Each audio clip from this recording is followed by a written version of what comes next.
Bien. Romanos capítulo 1, versos 24 al 32 es nuestra porción. Hoy terminamos Romanos 1. ¿No les parece un milagro?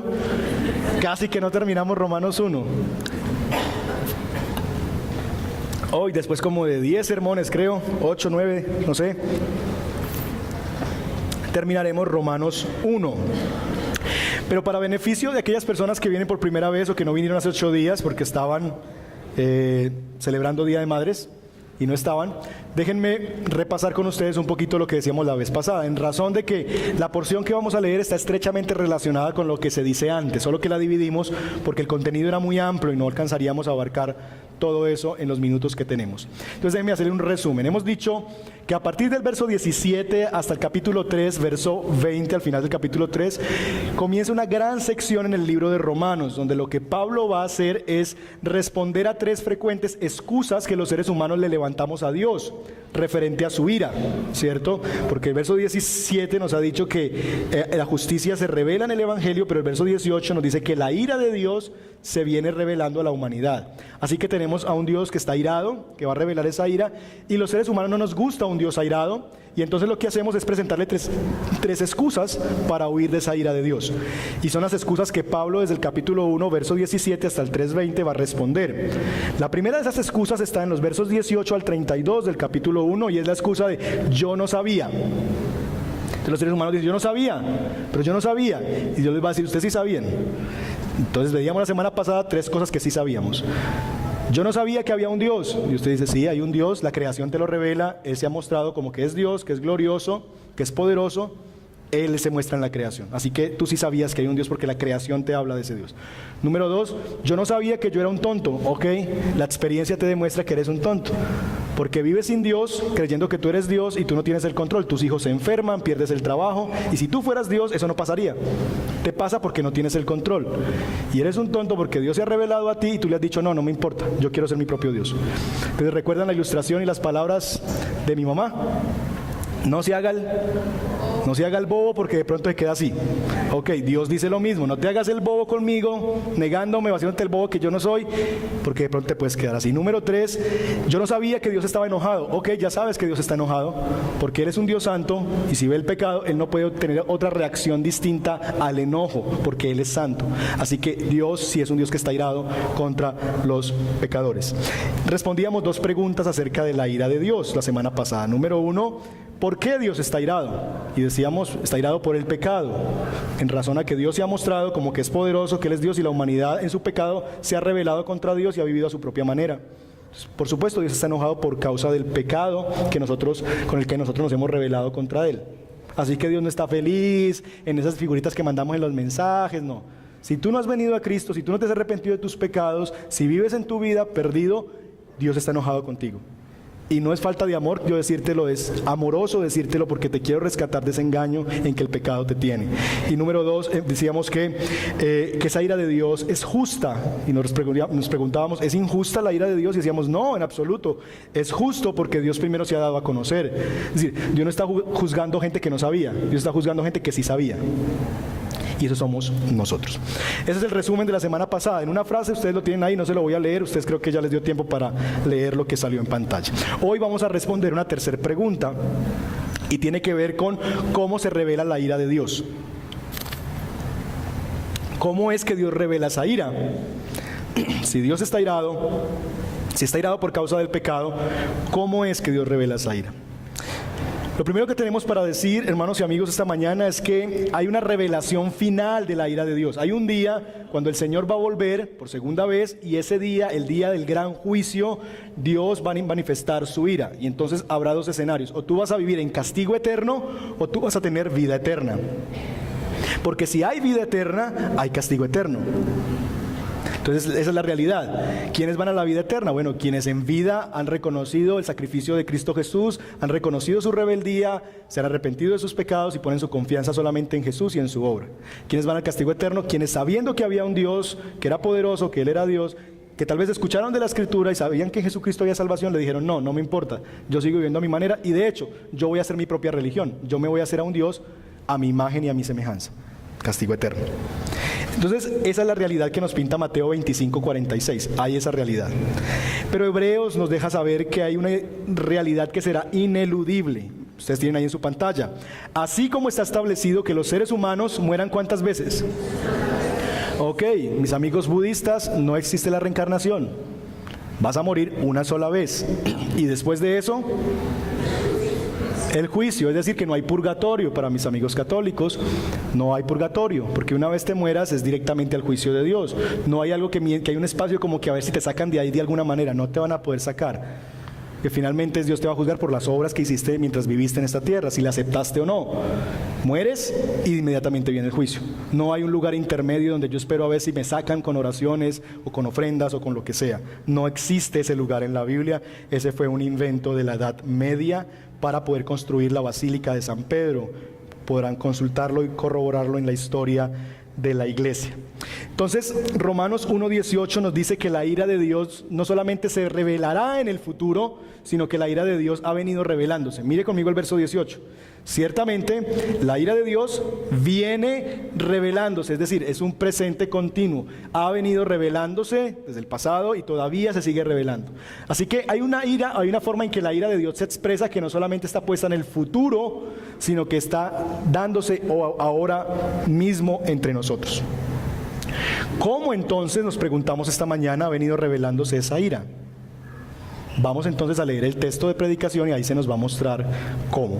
Romanos capítulo 1, verso 24 al 32. Si lo tiene, póngase sobre sus pies y lo vamos a leer juntos como acostumbramos.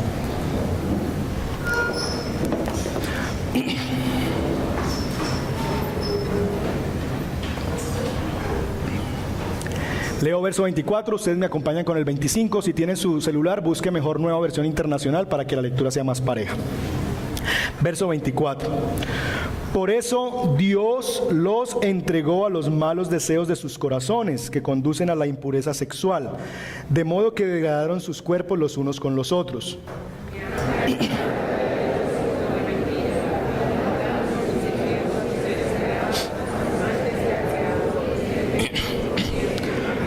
Por tanto, Dios los entregó a pasiones vergonzosas. En efecto, las mujeres cambiaron las relaciones naturales por las que van en contra de la naturaleza.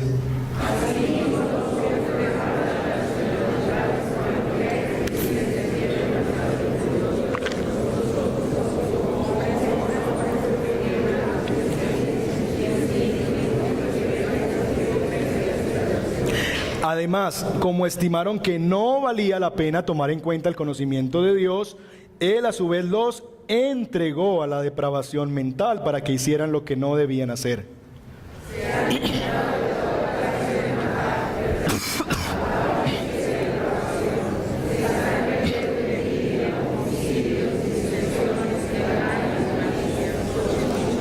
Calumniadores y enemigos de Dios, insolentes, soberbios y arrogantes, se ingenian maldades, se rebelan contra sus padres.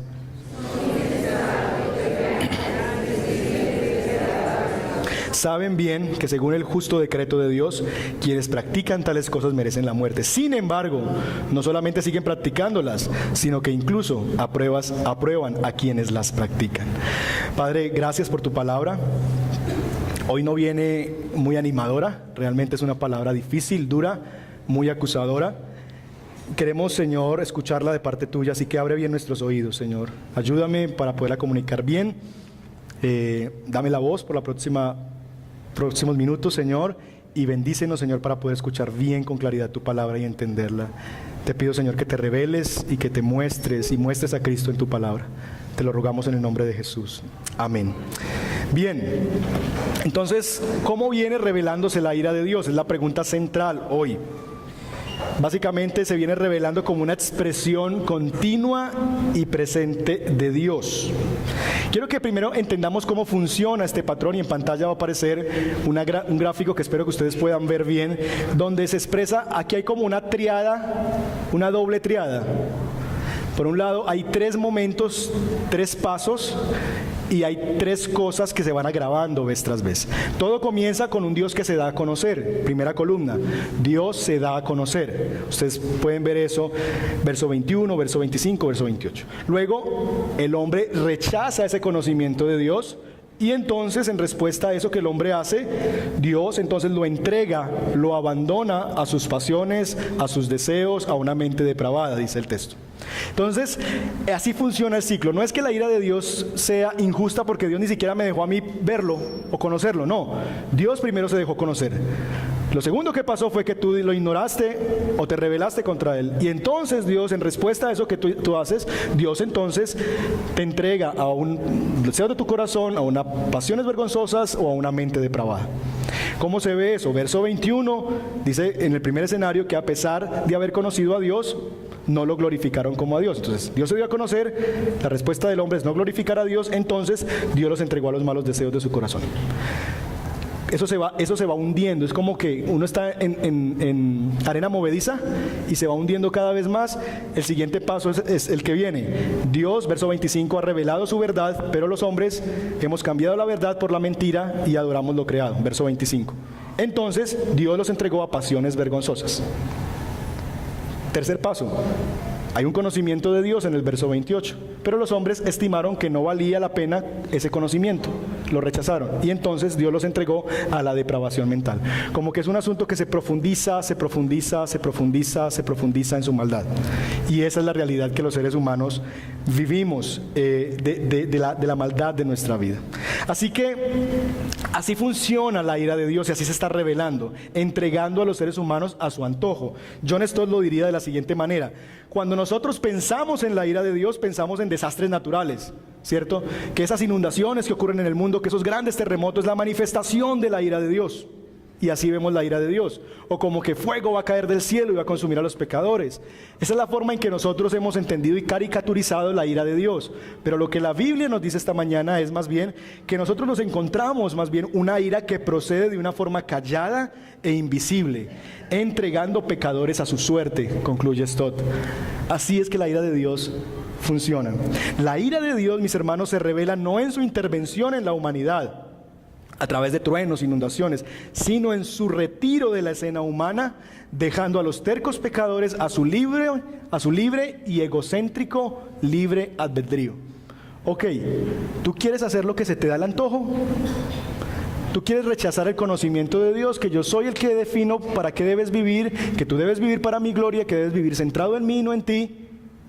Que debes vivir para la gloria de Dios, que yo soy el que defino el bien y el mal, no la sociedad ni tú mismo, yo soy el que lo defino. Tú obstruyes esa verdad, te creas otra verdad y finalmente Dios dice: ok, me quieres sacar a mí de la escena, yo me bajo de este barco, sigue tú solito a ver dónde vas a parar. Así funciona. Entonces lo que Dios hace, la forma en que Dios revela su ira es dejándonos solos, entregándonos a nosotros mismos. Por eso alguien definió el infierno como el lugar donde no está Dios. ¿Quieres saber qué es un infierno? Un lugar donde no está Dios. Y creo que es una muy buena definición. Porque donde no está Dios, entonces estamos entregados a nosotros mismos. Y ya vamos a ver en qué nos hemos convertido en razón a eso. ¿Cómo luce? Y estas van a ser las preguntas que vamos a responder también. ¿Cómo luce una vida cuando Dios se baja del barco?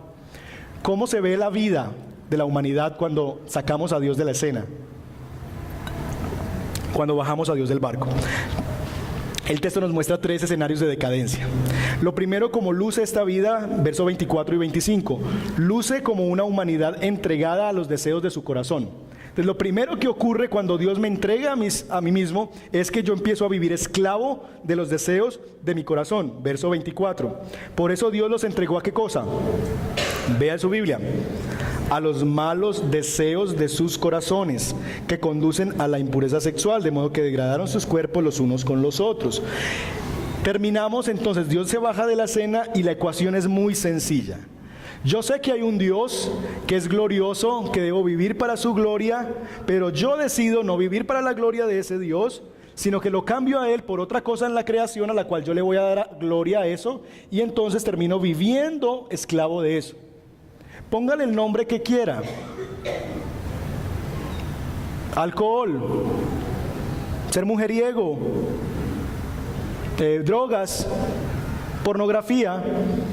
Tú niegas la verdad de Dios, de que Dios quiere que vivas para tu gloria, le das tu mejor, lo mejor de tu tiempo, lo mejor de tu esfuerzo, lo mejor de tu vida a otra cosa creada, llámese un hijo, un esposo, un novio, una novia, un título, el poder, el llegar a ser X persona en la vida, y me entrego a eso de tal manera que termino siendo esclavo de eso, y ya no me imagino la vida sin eso. Termino convirtiéndome en esclavo de esos deseos. Así que esa es la primera etapa. Yo le digo a Dios, Dios, ¿por qué tienes que prohibir tantas cosas? Y Dios dice, es que es por tu bien. Es decir, yo no te prohíbo el gozo, yo te estoy conduciendo al verdadero gozo. Pero tú quieres vivirlo de otra manera, tú te contentas, quieres alimentarte a punta de confites, ok, aliméntate a punta de confites, pero yo sé que no te va a hacer bien, te va a destruir y en el tiempo lo vas a ver. ¿Quieres comer papitas con gaseosa todos los días? Adelante, pero cuando tengas 50 me buscas, a ver cómo vas. Así hace Dios. Ok, ¿quieres vivir así? Está bien, aquí estoy yo, pero vive tu vida y te entrega los deseos de tu corazón. Entonces ya no te basta con un paquete de papitas, sino que necesitas 2. Ya no te basta con una Coca-Cola al día, sino que necesitas 3, etcétera, etcétera, etcétera. Y póngale a eso el pecado que usted quiera. Terminamos siendo esclavos de ese asunto. Ese es el primer paso. Segundo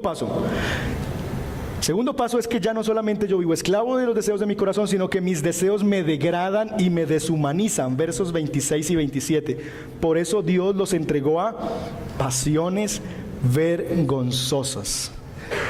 El ciclo del deseo y el ciclo del placer comienza con una búsqueda de placer que pareciera que es fácil y no costosa. Ay, no, vea, fumate esto un momentico. No te vas a morir diciendo que nunca lo probaste. ¿Te quieres ir a la tumba y no saber qué sabía esto? Hágale. Usted después dice si no le gusta. Comienza como algo muy fácil, que no es costoso. Es una canita al aire. Una mujer. Todos lo hacen, ¿cierto? ¿Qué más da? Te lo mereces, estás muy cansado y tu esposa ni te voltea a ver por andar con esos niños para arriba y para abajo. Y empezamos a maquinar en la mente y eso se empieza a volver como que es fácil, nadie te está viendo.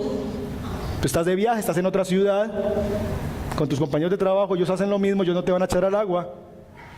No tiene ningún costo porque finalmente vas a llegar y vas a seguir viviendo la vida y esa persona se va a quedar por allá y no sabemos nada. Con el tiempo, ese deseo se vuelve insaciable y quiere más. Más intensidad, más frecuencia, nuevas experiencias y terminamos en el punto de lo vergonzoso. ¿Saben que la mayoría de los pedófilos no arrancaron, o sea, su primer acto no fue de pedofilia?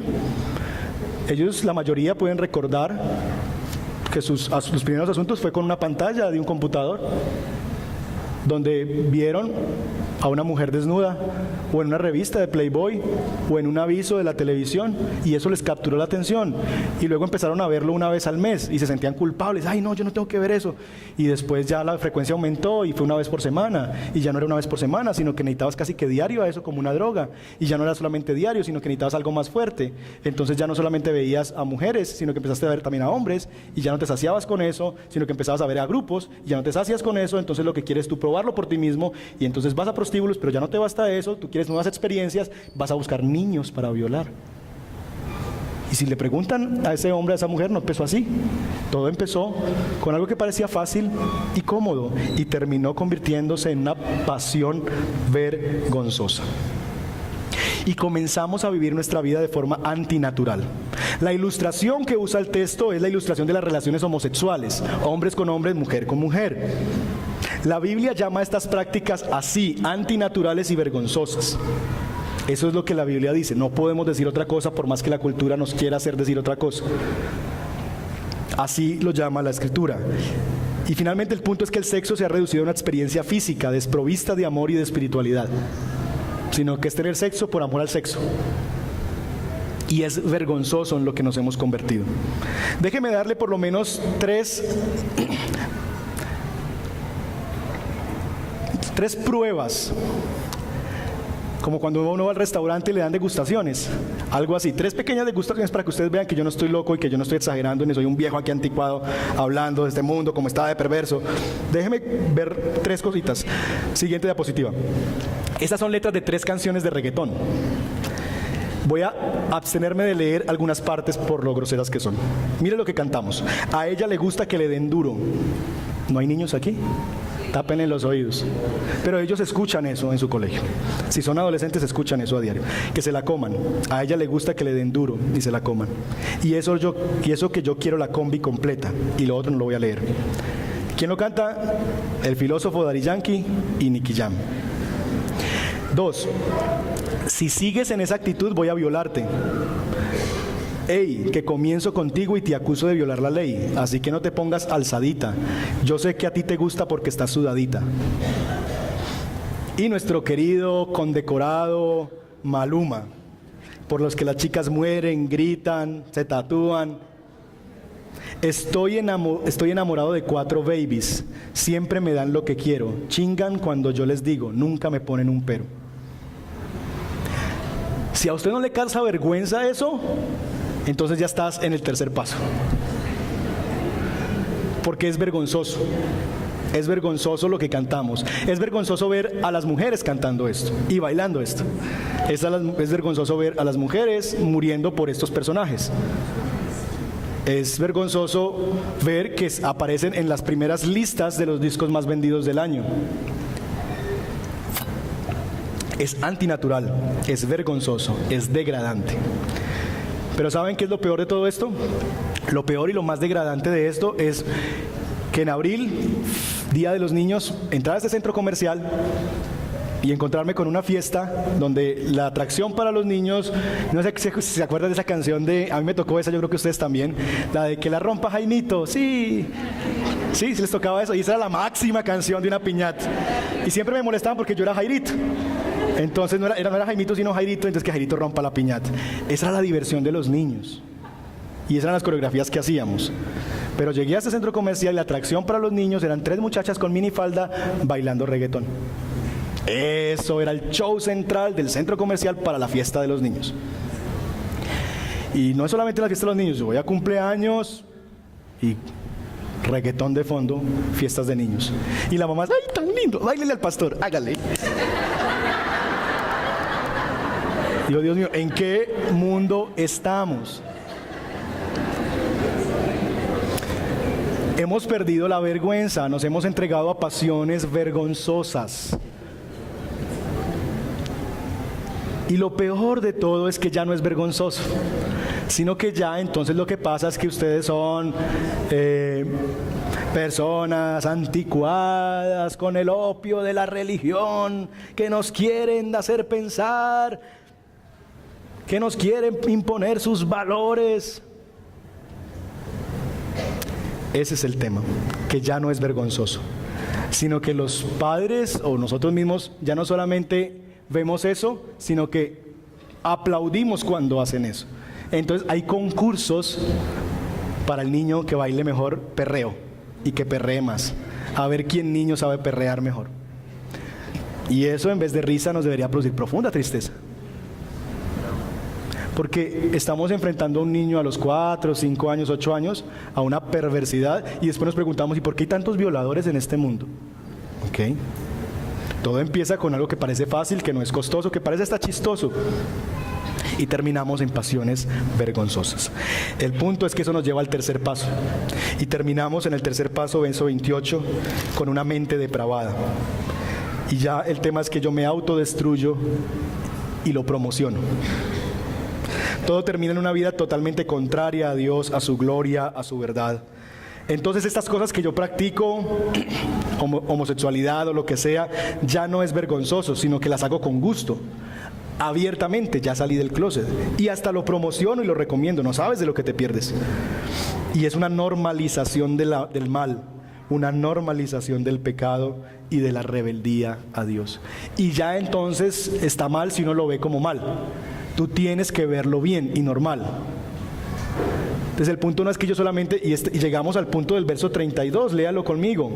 Saben que según el justo juicio de Dios, quienes practican tales cosas merecen la muerte. Sin embargo, no solo siguen practicándolas, sino que incluso, ¿qué cosa? Aprueban, patrocinan a aquellos que las practican. Entonces el punto no es que ya no te sacias con solamente tú hacerlo, sino que quieres que todos los demás estén de acuerdo y te aplaudan eso y también lo hagan contigo. Y en eso estamos hoy día. ¿Les parece que eso es una forma injusta de leer la realidad? ¿O creen que esto se ajusta a nuestra realidad? Mi amigo, tú que decías que la Biblia era un libro anticuado, que no tenía nada para decirte del hoy, bienvenido a la Biblia. Igualito, y te describe y nos describe 2017 tal cual. Vivimos en esa realidad. Ahora bien, ¿qué es lo que nos llevó allí? ¿Qué es lo que nos lleva a amar lo que nos destruye? ¿Por qué estamos ahí? Yo quiero mostrarles un video, y si vamos preparando ahí el video. Hace mucho rato no hago esto, yo solía usar muchos videos para ilustrar, pero me di cuenta que terminaba siendo más poderoso el video que la palabra de Dios. Pero en este me atreví a hacerlo porque creo que es un video que manifiesta y es, para mí es la versión fílmica de Romanos 1, 18 al 32. Ahí está descrito. Esta es de la película El Señor de los Anillos. El Señor de los Anillos no comenzó siendo una película, realmente es una colección de libros de un autor inglés de apellido Tolkien. Él es un autor cristiano y de hecho escribe esto como una crítica al gobierno de la Europa de esa época. Él se lleva los créditos por haber sido la persona que evangelizó a C.S. Lewis, que ustedes me escuchan mencionarlo mucho desde el púlpito. Él lo evangelizó, solo que Lewis se volvió evangélico, anglicano, y Tolkien era católico, entonces después terminó siendo enemigo por eso. Primero lo sacó del ateísmo, pero se enojó porque llegó al cristianismo evangélico. Pero es un hombre que escribe bajo principios cristianos, y cuando él escribe estos libros que luego se llevan al cine, crea un personaje que se llama Gollum. ¿Recuerdan a Gollum? Mi precioso. Ya se acordaron de Gollum. Esta es la historia de Gollum.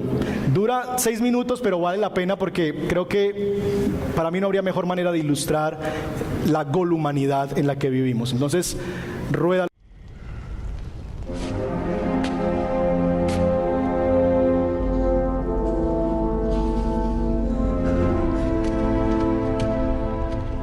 There's something down there. It's Gollum.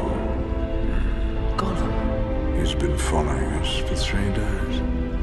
He escaped the dungeons of Barad-dûr. Escaped. Or was set loose. And now the ring has drawn him here.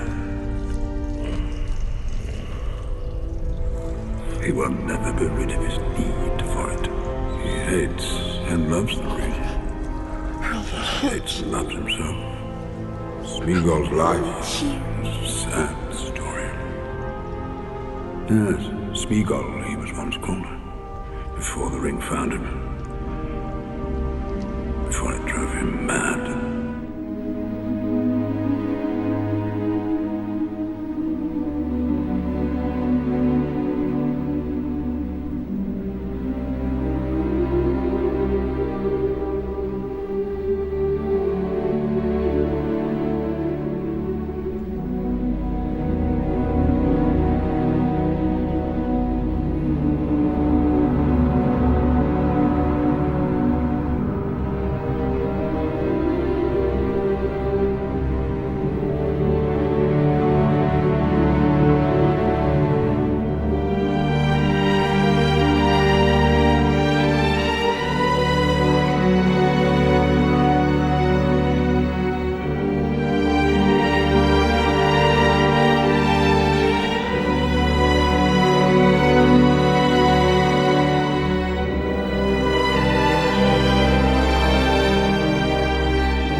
different from a hobbit once.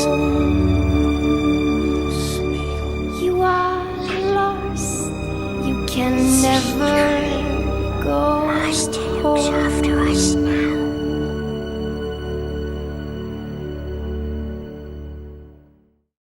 Trustmaster, come. Come on. Nice.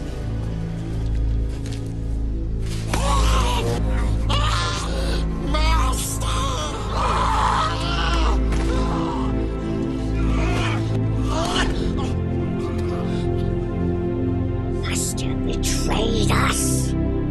We was Tracy. We was false. Smeagol hates nasty hobbitses. Smeagol wants to see them dead. Precious. Will be ours. It's ours. Want to help him, Sam? Why?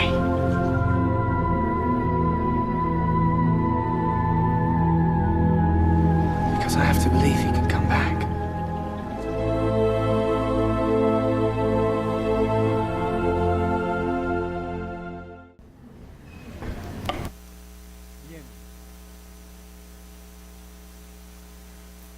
La humanidad se ha convertido en golumanidad y nosotros en pequeños Gollum. Todo inicia con el hombre queriendo un pequeño anillo y terminó siendo un monstruo, abrazando ese anillo como su mayor tesoro, la cosa que lo definía, y fluctuando entre el odio y el amor. Y eso es lo que hace el pecado cuando te consume. Tú amas eso y lo abrazas con todas tus fuerzas, y a los 10 segundos lo odias porque te destruye y te hace mal. Y eso no solamente tiene que ver con vicios, con drogas, ¿no? A muchos parejas de novios los he visto así, a muchos. Viendo a su novia como mi tesoro. Y a toda luz, déjala que te está dañando, déjala que te está apartando de Dios. Si yo la dejo, la vida se me va, me voy a perder, es la mujer de mi vida. No te vas a morir, pero esa persona se ha convertido en tu precioso, en tu anillo, y te vemos ojeroso, malaventurado, cada vez más lejos del Señor, y te va a poner en un estado peor cada vez. Chicos en drogas, en alcohol, personas presas de adicción al sexo, a tantas cosas, son versiones modernas del Gollum. Y le llamamos amor. Este es el fruto de una sociedad sin Dios. ¿Qué nos lleva a esto? ¿Qué nos lleva a vivir como pequeños Gollum que abrazamos y amamos lo que nos destruye? ¿Qué nos lleva a eso? ¿La ignorancia? ¿Es que no sabíamos que eso era malo? No es la ignorancia. Lo que nos lleva allí es el amor. Lo que llevó a Gollum a esto no es que no sabía que el anillo le estaba dañando, es que él amó el anillo más que cualquier cosa en el mundo. Eso es lo que pasa con el pecado. Nosotros hacemos lo que hacemos porque amamos lo que amamos. Tú practicas ese pecado y te deleitas en él porque en realidad lo amas. Y entonces, si no lo amaras, lo dejarías, pero no eres capaz de dejarlo porque lo amas. Hacemos lo que hacemos porque amamos lo que amamos. Y el ciclo del deseo comienza y se da de esa manera. De hecho, 2 Tesalonicenses capítulo 2, versos 10 y 11, nos dice lo siguiente acerca de esta verdad de que la realidad es que cuando nosotros nos convertimos en esto es por el amor, no por la ignorancia. Con toda perversidad, hablando del maligno, engañará a los que se pierden por haberse negado a ¿qué cosa? A conocer a Dios, a conocer acerca de Dios, no, por haberse negado a amar la verdad y así ser salvos. Más bien lo que hicieron es, Dios permitió que el poder del engaño, Romanos 1, por el poder del engaño crean la mentira, y entonces así serán condenados todos los que no creyeron en la verdad, sino que ¿qué cosa? Amaron, se deleitaron en el mal. El problema no es de ignorancia o de conocimiento, el problema es de amor, mi amigo. ¿Por qué tú estás viviendo en esa cosa que te ata y te destruye y sin embargo sigues ahí? Porque le amas a eso. y porque esa cosa te controla la vida. Y así terminamos viviendo controlados por nuestros deseos, controlados por nuestras pasiones. Y el ciclo siempre será que llegaremos a la autodestrucción. Eso te matará, eso te llevará a la destrucción. Permítanme, en algunos pecados que el texto de Romanos menciona, demostrarles cómo es que funciona el ciclo para que usted lo vea funcionando en la vida real. Aquí es otro cuadro, otra película de cómo funciona eso. El ciclo que nos muestra Romanos 1, 18 al 32 siempre es el mismo. Todo arranca con obstruir la verdad de Dios. Dios dice esto, que Él es Dios, que debo vivir para su gloria, que Él es digno de que yo viva para Él, pero yo no creo eso, entonces yo vivo para otra cosa, a la cual termino dándole mi vida, mi corazón. Yo creo que yo soy Dios, soy poderoso y yo debo vivir para mi satisfacción. Ese es el ciclo en general. ¿Cómo se ve eso en los pecados actuando? Bueno, déjeme darle algunos ejemplos. Adulterio. ¿Por qué adultero? Porque entro en el adulterio. En hombres, regularmente la respuesta que encuentro es, no, tenía problemas con ella y ella no me satisface. Ok, entonces ella no me satisface, es la pregunta. Sí, es que yo le digo que hagamos esto y ella dice que no. Entonces yo necesito, porque yo necesito darme placer, yo me merezco. Entonces, ¿cómo comienza el ciclo? Obstruyo la verdad de Dios que me dice que mi esposa no me fue dada para mi satisfacción, sino que mi esposa me fue dada para que yo la hiciera feliz a ella, para eso me la dio Dios. Comienza obstruyendo el ciclo de la verdad de que Dios da el matrimonio para mi santificación y no para mi felicidad. Obstruyo esa verdad y entonces me creo una mentira. Tú eres Dios, tú te mereces una canita al aire, tú tienes que satisfacerte a ti mismo, tanto que trabajas, tan duro que eres. Mira cómo las demás mujeres te admiran y en tu casa ni siquiera un piropo de tu esposa. Y entonces empiezas a cambiar la verdad por la mentira que te has creído y terminas entonces amando más tu satisfacción que la verdad de Dios. Amor. Adicciones, llámese pornografía, drogas, cigarrillo, juegos, chocolate, Coca-Cola, lo que sea. ¿Por qué soy un adicto? ¿Por qué estás buscando estimulantes que te den placer? Muy sencillo, porque cuando te sientes triste, solo, abatido, te ves sin gozo, obstruyes la verdad de que solamente en Dios hay plenitud de gozo, delicias a su diestra, obstruyes la verdad de que no estás solo, yo estaré contigo todos los días hasta el fin del mundo, obstruyes esa verdad y te empiezas a creer otras mentiras. Y entonces empiezas a cambiar eso por... Ya no es el Señor es mi pastor, nada me faltará, sino que esta cosa que yo abrazo, esta cosa sí me brinda mi satisfacción y gozo.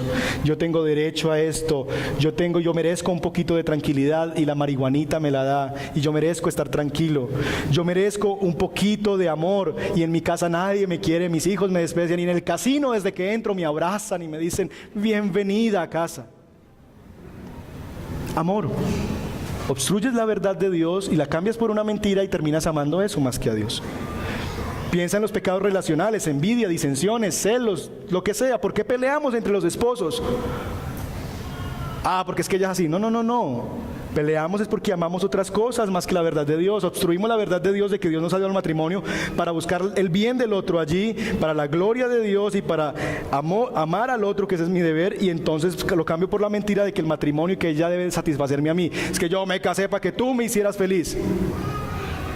¿Y dónde eso dice de la Biblia? No hay ninguna persona diseñada debajo del cielo para hacerte feliz. Nadie. ¿Te puede dar algo de gozo, de placer y se puede disfrutar el matrimonio? Claro que sí, soy casado y disfruto estar casado. Pero sabes también, y estoy casado, no te va a dar el gozo que tú quieres ni la felicidad completa que tú esperas. Siempre va a faltar algo.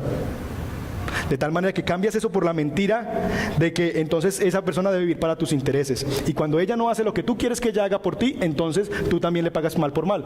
Como tú no haces esto, entonces yo tampoco hago esto otro. Y terminamos viviendo en expectativas falsas y pagando al otro mal por mal. Y entonces entramos en conflicto. Celos. ¿Por qué se dan los celos? ¿Por qué no me has llamado? Te llamé hace 10 minutos. No, llámame cada 5. Ok, te llamo cada 5. ¿Con quién estabas? ¿Dónde estaba? Eso simplemente es obstruir la verdad de Dios, que solamente hay un ser en el universo que es omnipresente y omnipotente y omnisciente. Solamente hay una persona en el universo que lo sabe todo y está en todas partes y se llama Dios. Obstruyes esa verdad y te construyes una mentira. Tú quieres ser Dios y estar en todas partes y saberlo todo. Y entonces empiezas a hacer cosas para hacer eso, para tú saberlo todo y para tú estar en todas partes. Y terminas con razón de qué? Por amor al control. Tú quieres controlar y te encanta tener el control no solamente de tu vida, sino de la gente. Amor al control. Como si eso evitara que tu esposo o tu esposa te fuera infiel, que te llame cada 5 minutos. No por eso va a dejar, si te llama no te pone los cachos. Diría el buen Quique Torres, pues por lo menos que avise, dirían algunos. Es tonto pensar eso. Si lo va a hacer, lo va a hacer. Con llamada tuya o sin llamada tuya. Celos. El punto es que amo más al control que al Dios que está en control. Arrogancia. Obstruyo la verdad de que hay un Dios y que debo exaltarlo a Él y que es el que merece la gloria y que realmente es a Él al que todo el mundo debe postrarse y rendirle pleitesía, y me convierto yo en mi propio Dios y lo cambio por la mentira de que yo soy Dios y los demás deberían satisfacerme. Entonces mis hijos me deberían respetar, mi esposa debería hacer esto por mí, mis empleados y la gente, y empiezo a vivir en arrogancia. Yo soy por encima de los demás y todo el mundo tiene que vivir para hacer lo que yo quiera porque yo tengo la razón. Amaste más tu gloria que la gloria de Dios. Así funciona el pecado. Así funcionamos los seres humanos. ¿Y saben qué es lo peor de todo? Que cuando amo algo más que a Dios, eso me lleva a construir mentiras para poder conservar aquello que amo más que a Dios. Construyo mentiras que llamo verdad para proteger los ídolos que he amado en mi corazón. A ver, pastor, explíqueme eso porque está muy enredado. Ok, ¿cuántos recuerdan una relación que sus padres le decían, esa mujer no te conviene, ese hombre no te conviene? ¿Alguna vez tuvieron algo así? En el pasado, no actualmente, en el pasado. Un novio viejo por allá, no su esposo o esposa. ¿Les pasó o no? A ver, levanten la mano, no me dejen solo. A mí me pasó. Ok, si a ustedes les pasó, ustedes saben de qué les estoy hablando. Todo el mundo te decía, mija, ese muchacho no le conviene, vea que lo han visto en tal lado. Vea. Ay, no, mamá, es que usted realmente no le da una oportunidad. Dele una oportunidad y verá que él es lindo. Él de lunes a viernes es un guache, un patán, pero los fines de semana es tan lindo. Ay, no, es que denle una oportunidad. Yo sé que él va a cambiar. De hecho, ya tengo un plan. Lo voy a legalizar. Lo voy a traer a la iglesia y le voy a decir que si quiere ser mi novio o mi novia, sea cristiano. Listo, casi que como con el contrabando, que lo legalizamos y lavamos dinero, algo así, como que ya está listo el hombrecito o ella. Y finalmente todas las evidencias te demuestran que no te conviene, que no te va a hacer bien, que te va a dañar, que te va a hacer la vida cuadritos, pero tú empiezas a creerte mentiras y las conviertes en verdades, ¿sí o no? Y entonces tú no le ves nada de lo que los demás deben, y te ofende cuando lo llaman así. No, es que él es muy lindo. Y uno lo mira y dice, lindo. ¿Por dónde pues? Y empezamos a convertir mentiras en verdades. Con tal de justificar, amamos tanto este ídolo que empezamos a hacer de mentiras verdades con tal de no perderlo. Sí funciona el pecado y así cualquier otra cosa. Entonces, llame el pecado cualquiera que sea. Entonces tú vas a empezar a creerte cosas, no, es que yo me lo merezco, es que ¿qué tiene de malo? Y hasta empezamos a buscar en la Biblia. Y finalmente es una forma absurda de convertir en verdades mentiras por las cuales cambiamos a Dios y empezamos a adorar otra cosa distinta al Creador. ¿Cómo se resume esto? Básicamente que Dios te ha dicho, yo soy Dios, y tú le has dicho, yo lo sé, pero hay otros dioses mejores. Dios te ha dicho, yo soy la verdad, tú dices, yo sé, pero prefiero creer en mentiras. Dios te ha dicho, yo soy el que te puede salvar, tú le dices, yo sé, pero no quiero tomar tu oferta. Pastor, ¿y si ese es el cuadro, hay esperanza? Sí, hay esperanza. La Biblia no termina en Romanos 1:32. Hay esperanza en Cristo. Ahora bien, hay caminos equivocados que tú puedes tomar. Y déjame mostrarte algunos caminos equivocados que pudieras tomar. Número 1, el camino de la autocompasión. Ay, es que yo estoy así, es porque a mí nadie me quiere. Yo terminé así de mal y en drogas y en todo esto porque es que realmente todo el mundo me rechazaba. No te metas en ese hueco porque te va a empeorar. Porque entonces lo que la mentira va a empezar a decirte a tu mente es, si ves, nadie te entiende, todos te odian, no cómete un gusanito sin más esto, o vete a conseguir esto. Nos profundiza el mal y el deseo. No te metas en una cueva de autocompasión, no te va a ayudar, no te va a sacar de allí. Tú estás allí porque tú amas eso, reconoce, empecemos por ahí, reconoce que amas eso más que a Dios. No entres en autocompasión. Autojusticia. No, yo sí hago eso, pero es que yo lo hago una vez por semana. Sí, es que una vez por semanita como para relajarme, pastor. ¿cierto? O no, pues la realidad es que, no, pastor, yo infiel no soy. No, pues yo tengo 2 viajes al semestre fuera en la empresa, que voy a otras ciudades, pero yo, que mi esposa no se dé cuenta, ya es la primera. No, yo allá no la voy a cambiar. Eso son aventuras por allá, pero mi esposa es mi esposa. Autojusticia. Yo soy buen padre, pero vea que yo sí proveo, pero vea que yo nunca le he tocado un pelo a mi esposa. Y en eso que cambia lo otro, autojusticia. Empezamos a justificarnos, a hacer buenas obras, a hacer cosas así. Religión. No. Yo podría hacer todo eso, pero yo no falto en la iglesia ni un solo domingo. Me rezo mis Padres Nuestros. El rosario es sagrado para mí. El devocional en versión evangélica, porque el devocional a veces se convierte en el rosario versión evangélica. Yo no le falto al devocional. Y empezamos a hacer una cantidad de cosas en nuestra vida basados en la religión como si eso solucionara el problema. O autoayuda. Walter Rizzo, todos los libros me los leí. Psicología secular, donde me dicen simplemente, tienes un problema y es que no te amas lo suficiente. Tienes un problema de autoestima. Es que realmente tú no te has perdonado y no te has amado lo suficiente. Tu problema no es que te falte amor, tu problema es que te amas tanto a ti mismo. El problema no es que te falte amor, el problema es que te amas tanto y más que a Dios. La mayoría de personas que dicen que luchan con su autoestima, por su baja autoestima, es realmente una señal de que sufren de mucha alta estima. Porque ¿cómo es posible que los demás no me valoren? ¿Cómo es posible que los demás no hagan esto por mí? ¿Cómo es posible que los demás no tengan consideración de mí? ¿Cómo es posible que no me diga? ¿Cómo es posible que no me toque? ¿Cómo es posible que...? ¿Y por qué tiene que ser a ti todo eso? ¿Quién eres tú? ¿Por qué la gente tiene que vivir centrado en ti y darte todo lo que tú quieres? Es así, cuando Jesús le dijo a los discípulos, amen a su prójimo como a sí mismo, no está diciéndole que primero para poder amar a otros tengo que amarme a mí mismo. No, esa es una mala interpretación de ese texto. Eso no es lo que el texto está diciendo. Lo que el texto está diciendo es, si amaras a los demás como te amas a ti, los amarías realmente muchísimo. Si tú amaras a la gente tanto como te amas a ti, serías la persona más amorosa, compasiva, cálida con los demás. Así que ama a los demás como te amas a ti mismo, mucho. Ese es el punto.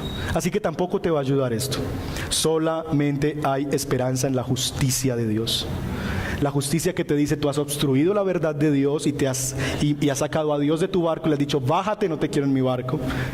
Y decirle, vuelve Dios, estoy perdido, toma tú el control. La justicia que te lleva a considerar tu propia vida como un fiasco, a ver que si realmente has obstruido la verdad de Dios y te has creído otras mentiras y las has hecho verdad para sostener ese ídolo que amas, y volverte a Dios y decirte, Dios, mi vida es una farsa. Todas estas cosas que yo digo simplemente es para sostener esto que amo tanto y hoy lo reconozco. Me amo tanto a mí mismo que me he creado un mundo para justificar mi amor a mí mismo. Amo tanto a esta persona, a este novio, a este esposo, que yo he creado todo un mundo de fantasía de una familia que no tengo, con tal de tener esa realidad satisfecha en mi vida. Señor, yo he hecho tanto y vivo tanto en el deseo de poder, que entonces me excuso en ser responsables en el trabajo, pero realmente lo que yo amo es poder y yo quiero el cargo de mi jefe y por eso trabajo como trabajo. No trabajo para tu gloria, no trabajo porque tú me ves, trabajo porque ambiciono eso y ahí está mi corazón y voy a hacer lo que sea para alcanzar eso. Que reconozcas eso, que te acerques a la luz. Primera Tesalonicenses capítulo 1, verso 9, dice, ellos mismos cuentan de lo bien que ustedes nos recibieron y de cómo se convirtieron a Dios dejando los ídolos para servir al Dios vivo verdadero. Y esperar del cielo a Jesús, su Hijo, quien resucitó y quien nos librará del castigo venidero. ¿Saben qué es la solución? Que tú te conviertas de los falsos ídolos que has construido en tu corazón y te vuelvas al Dios verdadero. Y entonces la promesa que dice el verso 10, entonces es que tú podrás esperar cuando Jesús venga de los cielos a juzgar a vivos y a muertos y Él te librará del castigo venidero. Habrá un día en que la ira de Dios se va a revelar. ¿Quieres librarte de esa ira de Dios? Conviértete de tus ídolos y vuélvete a tu Dios. Deja de amar lo que te destruye y ama a aquel que es la vida. No te creas la mentira de que tienes que primero estar bien para venir a Dios. No, acércate a la luz y cuando te acerques a Dios y te sepas amado por Dios y empiezas a disfrutar el amor de Cristo por ti, el profundo amor de Dios por ti, entonces Él, por su Espíritu y el poder de la palabra, te empezará a cambiar desde adentro sin que te des cuenta. Porque Satanás te acusa y te dice, tú no estás listo, ¿para qué vas a iglesia? Acércate a la luz, no huyas de la luz. Y deja que Dios haga lo que tú no has podido hacer hasta el día de hoy. Porque si tú pudieras cambiar por ti mismo, hace rato lo hubieras dicho, mi amigo, mi amiga. Si no has podido es porque no eres Dios. No seas necio, ven al Señor. Implicaciones de esto y así terminamos. Primero, ¿cuál es tu anillo, mi querido Gollum? ¿Cuál es el anillo que estás amando, abrazando?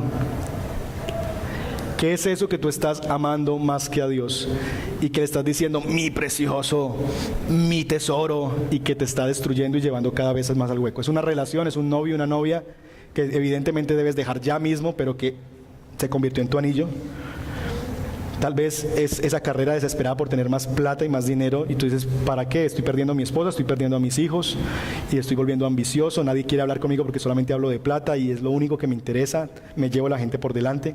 ¿Cuál es tu anillo? ¿Cuál es tu anillo? 2. El problema no es de ignorancia, el problema es que amas eso más que a Dios, reconócelo. Es un problema de amor, no es un problema de conocimiento. Amas eso. Y entonces te cuesta venir a Dios porque como sabes que tienes que dejar eso y lo amas tanto, no quieres perder tu anillo y te aferras con él, así te lleve a la muerte. 3. No huyas de la luz, ven a la luz. Si hoy te sientes acusado por la palabra de Dios, la solución no es nunca más vuelvo por allá, no soy digno. Hasta que eso no se solucione, yo no vuelvo a Dios. No, todo lo contrario, acércate a la luz, porque en la medida en que luz y palabra de Dios vaya viniendo a ti, Él te va limpiando, Él te va lavando y te va llamando a ser más como Él. Reconoce a Jesús en tu corazón, clama por salvación y Dios vendrá a ti y te dará 2 recursos que harán posible tu cambio, la palabra de Dios y el Espíritu Santo. ¿Por qué les animo tanto a venir a la conferencia de la palabra que transforma? Porque ahí vamos a entender cómo es que Dios nos cambia a nosotros. Si quieres entender cómo funciona esto más a fondo y con más calma, ven a la conferencia de consejería. ¿Cómo es que Dios nos quiere cambiar desde adentro a través de la palabra? 4, suelta el anillo, no temas. Ay, pero es que es con Él, como dice la canción, sin Él la vida se me va. No es cierto. Mira, a mí me dejaron como 4 novias que yo decía lo mismo y no me he muerto hasta el día de hoy. Y no sé por qué estoy hablando tanto de novias, pero tal vez hay alguien aquí que necesita escuchar esto. Pero es la verdad. El día en que yo no sea eso, si es que yo no llego a ser gerente, yo me voy a morir. No, podrás seguir siendo ejecutivo de cuenta y no te vas a morir. Sé feliz con eso. Es que si yo no hago mi doctorado, mi maestría, entonces la vida no tiene sentido. No es cierto. No es verdad. Calma. Busca a Dios y ponlo a Él en el lugar que debes y no le des tu gloria a otra cosa. Y no está mal estudiar. Hay que estudiar, pero el punto es no le des a eso toda tu energía, toda tu fuerza, todo tu amor, porque al final vacío, no te va a dar nada al final de tus días. 5. Considera el amor de Dios, que Él quiere salvarte, limpiarte, transformarte. La única cosa que va a vencer los ídolos de nuestro corazón es el profundo amor de Cristo. Que tú te sepas amado por Él, que tú entiendas que no hay nada tan malo que tú puedas hacer para que Él te deje de amar, ni tan bueno para que Él te ame más, que Él te ama. Y eso cuando tú lo entiendes realmente en tu corazón, eso te quiebra por dentro. Y es ¿cómo puede ser posible que exista una persona en el mundo que conociéndome me ame? Eso te quiebra. Y finalmente, entrégate a un mejor amo, el Señor Jesús, porque a diferencia de ese anillo que estás abrazando, que te va a llevar a la muerte y a la destrucción, Jesucristo, a quien somos llamados, como decía el capítulo 1, verso 1, a ser esclavos de Jesucristo, siervos de Cristo, Él es un buen amo y no te va a destruir, te va a transformar, porque planes de bien tengo para ti y no de mal, dice el Señor. Tómate un minuto para meditar en lo que has escuchado y responder a Dios en tu corazón.